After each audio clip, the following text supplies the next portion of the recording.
Hey guys, what's going on? It's Eli, back with another review video. Yes, my part 1 review of Season 2 of The Bad Batch. Yes, been waiting for Season 2 for a while. Originally, it was supposed to come out last year, but, it got pushed back to this year. And you know what?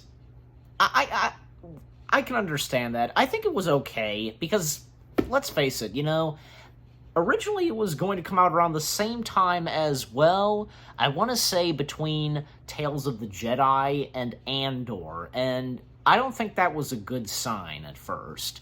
But thank goodness they did move it to a year later, because, too much Star Wars. Because that would have been too much. So, have the Star Wars shows, have their moment and so on. You know what I'm saying? But anyways, so finally we got Season 2 of The Bad Batch, and so far, it's pretty good. And of course, yeah, I'm going to be reviewing the first 3 episodes in my Part 1 review. So, Episode 1, which being Spoils of War, and the story, The Bad Batch, it's really short, the description. The Bad Batch plans a risky haste. I hope I'm saying that right. But yeah, because literally the way that this episode starts off, it's during the Hermit Crab heist, I think, yeah. And basically, they're on this beach and these, Star Wars own crabs, and I think if I recall, my mom was telling me this, that this reminded her, she watched, of course, the first episodes, and she told me that, the opening to the first episode, it reminded her of Pirates of the Caribbean. If you think about it, in Dead Man's Chest with Jack Sparrow running away from the natives, you know what I'm saying? So I didn't think of it, and I don't know, but how does it... never mind. But anyways, they were basically, securing a package on a tropical island. That's what they were doing. And, and also, Sid, once again, Sid, has the Bad Batch, has them on a new mission, and basically they Sid wants them to recover Dooku's war chest. Yeah. And basically Scaleback offers I'm reading this. Scaleback offers the Bad Batch a job on the planet Sereno, I hope I'm saying that right, to steal one of Count Dooku's war chests from his ruined castle. Hunter turns down Scaleback's, I think, yeah, that's Sid's last name.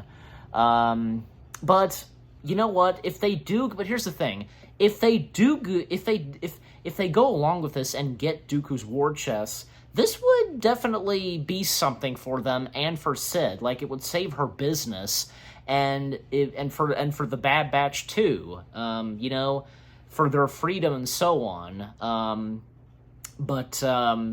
Yeah, so that's really cool that, we get the appearance of Sereno, the home planet of Dooku, and we get to see the appearance of his castle, which, as of now, his castle being in ruins and, abandoned and so on after his death, and the Empire, they're basically just, emptying out what's left in his castle, and soon his war chests would be next. And of course, the Bad Batch, they go after it. And of course, some of them against, the clone troopers. You know what? Judging by the voices of the clone troopers, I don't know. Some of them are not clone troopers, because, judging by the voices. Because, well, we know what happened in the first season, because, well, at that point, the Empire started bringing in volunteers. And as my dad said, clones were starting to die down.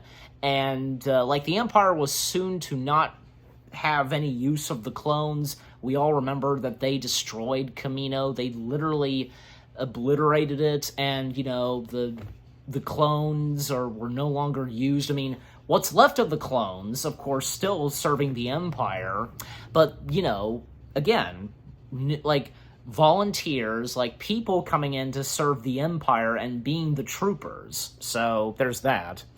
Because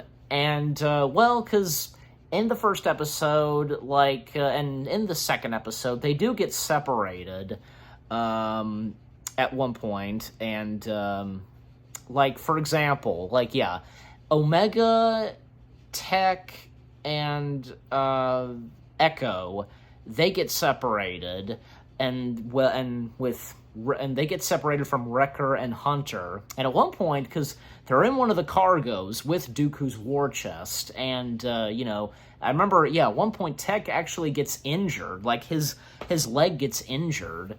And, and of course, they were about to be, taken away. They're inside the cargo, and they were, the cargo was about to be transported, I guess. But, at one point, I think the cargo does escape, and, it's almost, they're almost about to fall to their death. But, the cargoes, they do have, emergency, what do you call those? Rockets or something like that.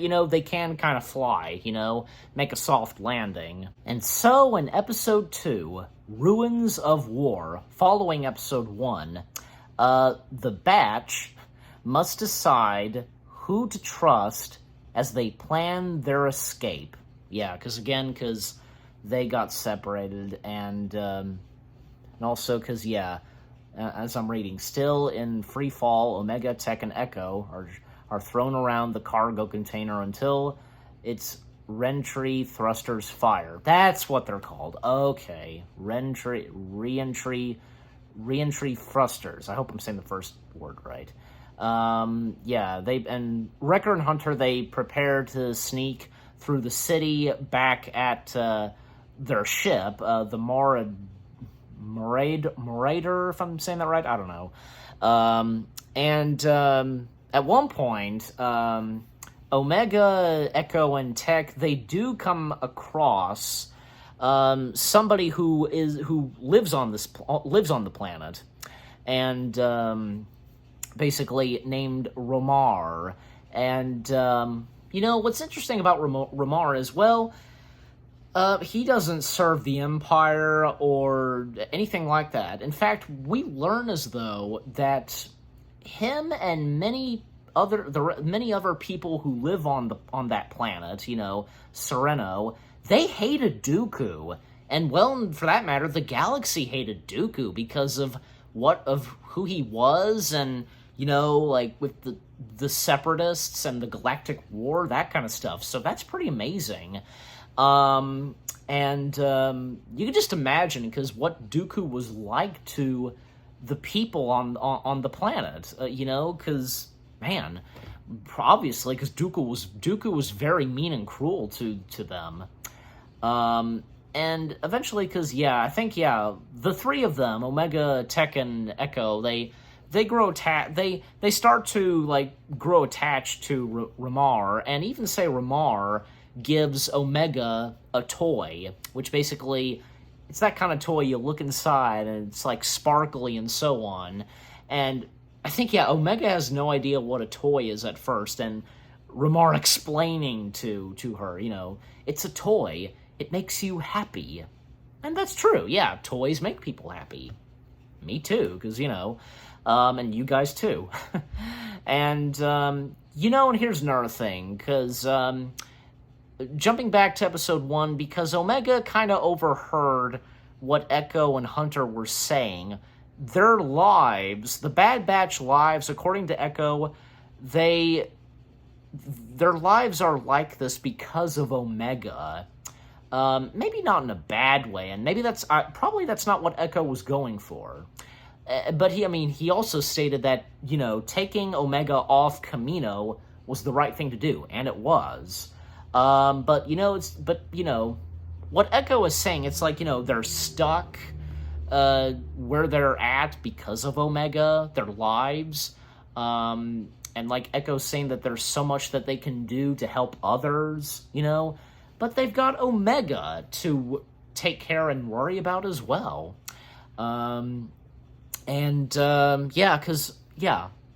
Omega overheard, and you know what? She goes back to collect what she can in Dooku's war chest, and of course, Tech, because Tech is still injured after one of the containers, inside, Dooku's war chest, hit his leg. He's still a bit wounded, but Echo, he goes after Omega, and eventually, because there's no need to collect Dooku's war chest.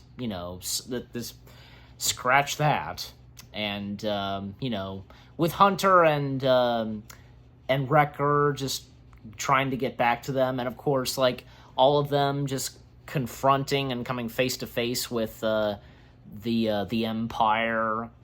And of course, they finally do escape, and one last goodbye to Ramar, and Omega keeps the toy that Ramar gave to her, and so that was pretty good. And now we come to episode 3, and this was a pretty good one, because this time it centers on Crosshair, the one member of the Bad Batch that basically kind of turned against them, and he, and remained loyal to the Empire at first, but I don't know, because that kind of changed for him, near the end of season 1, and, for this, because I don't know, it feels like he's still staying with the Empire, but I don't know, he's going back and forth.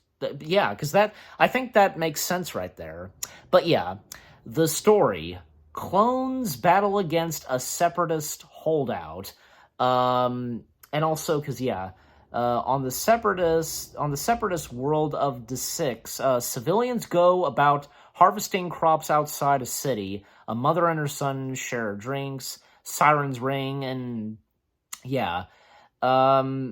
basically because the Empire coming in and invading on the separatist world of D6, and what's really cool is that and also Tawani Amez, if I'm saying that right, she is the governor of D6, and what's really cool of D6 is that they basically have battle droids reprogrammed and serving them, That's really cool, because we once again get to see the battle droids, and I guess, they're kind of on the good side, I guess. I suppose.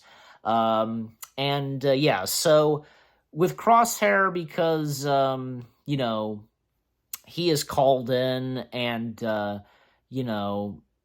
basically is Vice Admiral, Rempart, who we saw in season 1, and he has a prominent role in the show, of course. He basically puts him, on duty, for this mission for D6. And he's partnered with, he's not given the role of command this time. And, this time, he's assigned with, Rampart assigns Crosshair with Commander Cody. Yeah, we get the appearance of Commander Cody, finally, because, you know what? The thing about Commander Cody is, the last time we saw him, okay, two things. One, we see him in Revenge of the Sith, because we know that, he was the first clone that we see where Palpatine gives him the order, of course being Order 66, and, yes, my lord, and commanding them, blast him, blasting Obi-Wan, and that was the last we see of Cody, and of course, we get more of Cody, of course, in, the Clone Wars show, and the big question is, whatever happened to Cody after Order 66, and during the Empire? Well, the Bad Batch, explains this, and we get to see, because, well, Cody still serving with the Empire, and, Crosshair was assigned with Cody on the mission to Desix, and even Cody, very later on in the episode, starts having regrets, and something changes him, because, yeah, and especially because it's obvious it's happening to a lot of clones, clones going AWOL, and so does Cody near the end of the episode. So yeah, the clone troopers, they arrive on Desix, and a battle taking place, of course, and with the governor, because the governor is holding an Imperial officer holding him hostage, and of course Crosshair and Cody and the rest of the troopers coming in and confronting the governor, and cool fight sequences with the troopers and the battle droids, and we of course see the destroyers. We see the destroyers and their shield generators, and some of the troopers using flamethrowers and using sonic bombs. I wouldn't say sonic bombs, but those kind of little balls that electrocute the droids.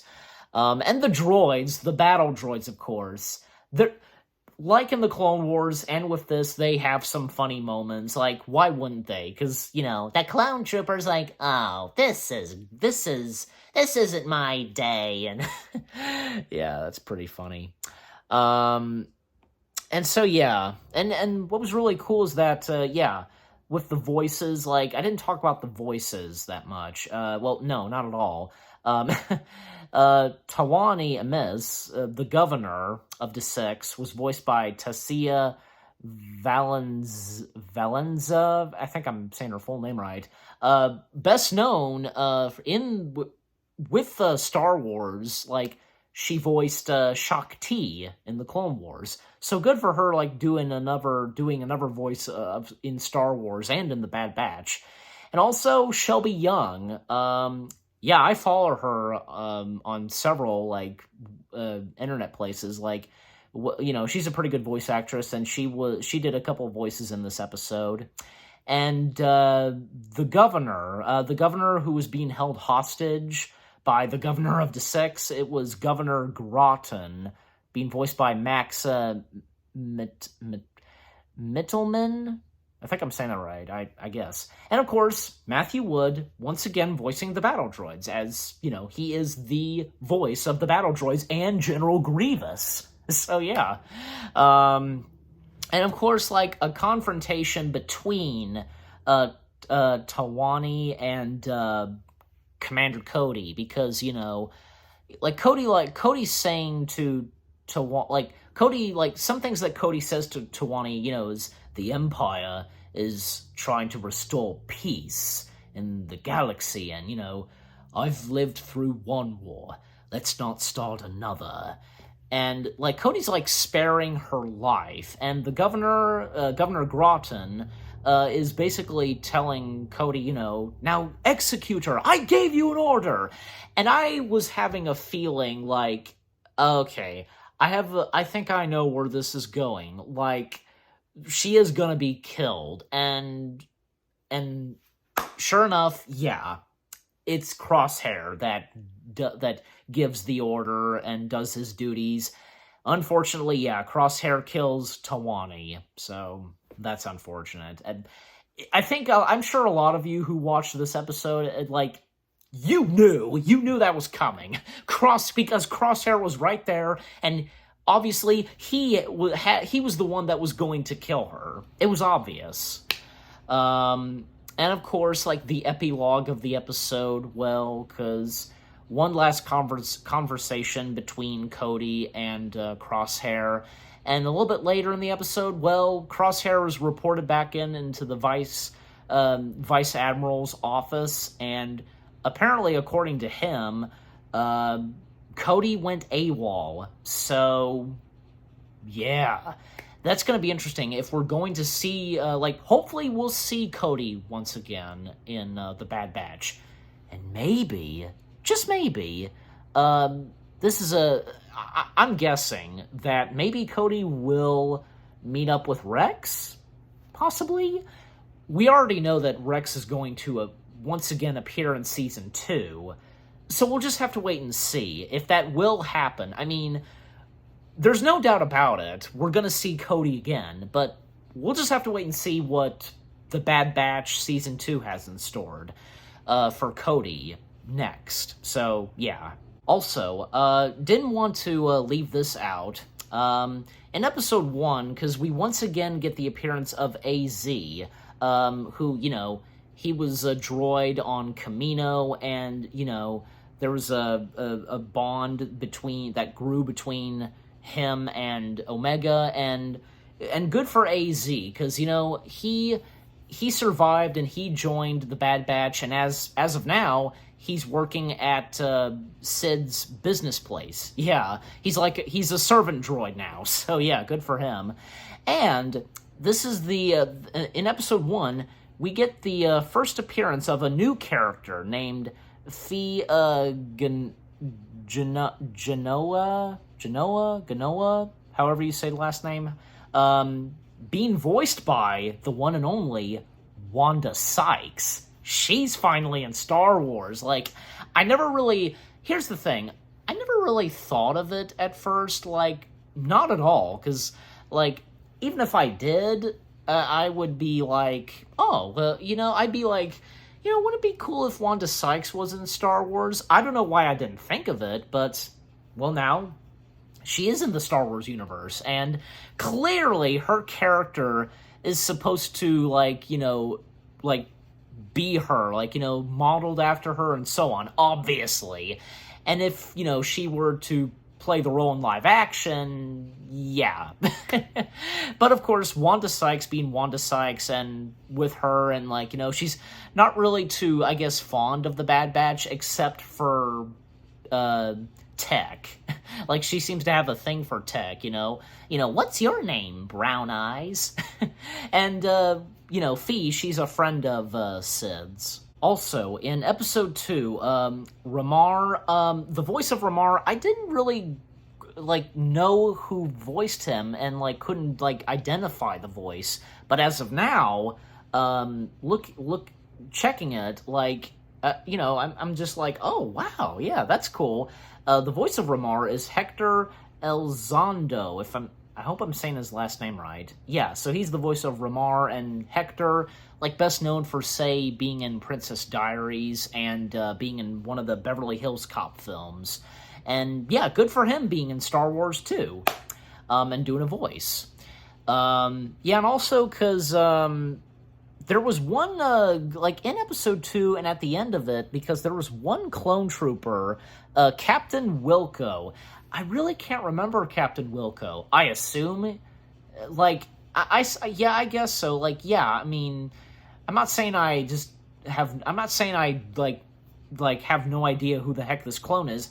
I'm sure though, yeah, because I should know that, yeah, he was in the Clone Wars, and we see him in the Bad Batch. He's of course serving with the Empire, and he did at one point see that the Bad Batch was alive, because he even near the end of the episode, Captain Wilco mentions this to the Vice Admiral Rampart, and believing that Clone Force 99, aka the Bad Batch, is alive, because if I remember, yeah, because the Empire believed for Clone Force 99 to be killed because of the destruction of Kamino, and Captain Wilco says to the Vice Admiral that, that he believes that they are alive, but, the Vice Admiral doesn't want to hear it, and he doesn't really believe it, and, the report,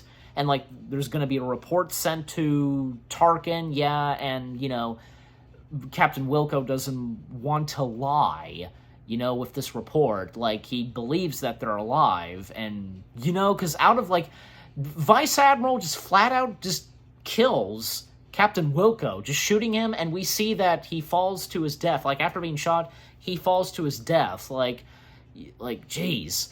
But yeah, that's it for Captain Wilco, unfortunately. And gosh, yeah, just the Vice Admiral just being just evil, you know? I think after he shot him, like, he fell, like, the Vice Admiral was looking around, just like, nobody saw him do that. Jeez. But anyways, yeah. So far, The Bad Batch, Season 2, so far, it seems to be doing pretty good. And, yeah, especially the third episode, because it definitely that was where things were just really awesome, and it had a really good story, and, you know, it focused a lot more on Crosshair, and it was another one of those episodes where, you know, we really didn't get an appearance of the Bad Batch, like, for example, those, one of those episodes with Hera, like, yeah, we did get an appearance of the Bad Batch, but it was just brief, okay? But in this, with Crosshair, like, no, we had no appearance of the Bad Batch, Omega, even though they're credited.